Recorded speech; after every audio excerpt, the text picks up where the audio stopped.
శ్రీకాకుళంలోని 5 ప్రసిద్ధ పుణ్యక్షేత్రాలకు ఒడిశాలోని మహేంద్రగిరి పర్వతానికి ఉన్న సంబంధం ఏమిటి? మహేంద్రగిరి దర్శనం తర్వాత బారువాల శివుని దర్శనం ఎందుకు చేసుకోవాలి? దీని వెనుక దాగిన ఆధ్యాత్మిక మర్మమేంటో ఈ వీడియోలో చూద్దాం. ఉత్తరాంధ్ర మహేంద్రగిరి గోహత్య మహాపాతకం అని చెప్పిన సజీవ సాక్ష్యం. పాండవులు జూతంలో ఓడి అరణ్యవాసం సమయంలో వారు తమ తండ్రి పాండురాజుకు పిండ ప్రదానం చేయాలని సంకల్పించారు.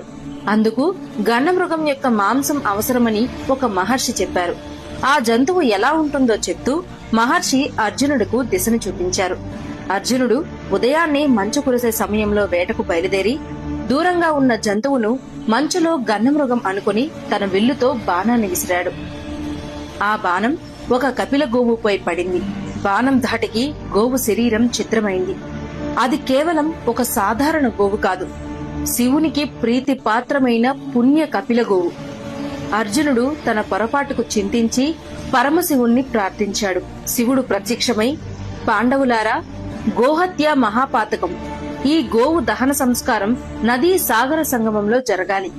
ఈ గోవు రక్తం పారిన ప్రతి చోట లింగం స్థాపించి నదీ సంగమ స్నానం చేసిన తరువాత పాప విముక్తి అవుతుంది అని పరమశివుడు చెప్పాడు.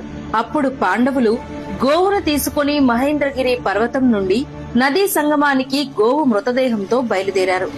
మార్గ మధ్యంలో గోవు శరీరంలోని కొన్ని చిన్న చిన్న భాగాలు నేలపై పడగా, కర్ణము అనగా చెవి, గోవు చెవి పడిన ప్రాంతంలో గోకర్ణేశ్వరుడు, బొడ్డు పడిన చోట బుడారసింగి ప్రాంతంలో తాడికేశ్వరుడు, మోపురం పడ్డ ప్రదేశంలో ఉత్తరేశ్వరుడు, పొట్టపడ్డ ప్రాంతంలో పొట్టేశ్వరుడు, చివరిగా కోటి రక్తపు చుక్కలు పడిన చోట బారువా గ్రామంలో కోటిలింగేశ్వర స్వామిగా ప్రతిష్టాపన జరిపి పాండవులు ఆలయాలు నిర్మించి పాప విమోచనం పొందారు. ఈ విధంగా మహేంద్రగిరి దర్శనం అనంతరం ఈ బారువా క్షేత్ర దర్శనం పవిత్రంగా భావించబడుతుంది. మహేంద్ర తనయ నదీ సంగమం పాపాలను హరించి మహోదయ సంగమంగా పేరు పొందింది.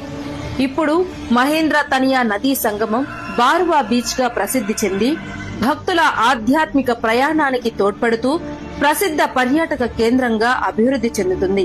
కొత్తగా ఈ చరిత్ర తెలుసుకున్న వారు ఓం నమః శివాయ అని, బారువా గురించి ముందుగా తెలిసిన వారు బారువా అని కామెంట్ చేయండి. మా పేజ్ ని ఫాలో చేయడం మాత్రం మర్చిపోవద్దు.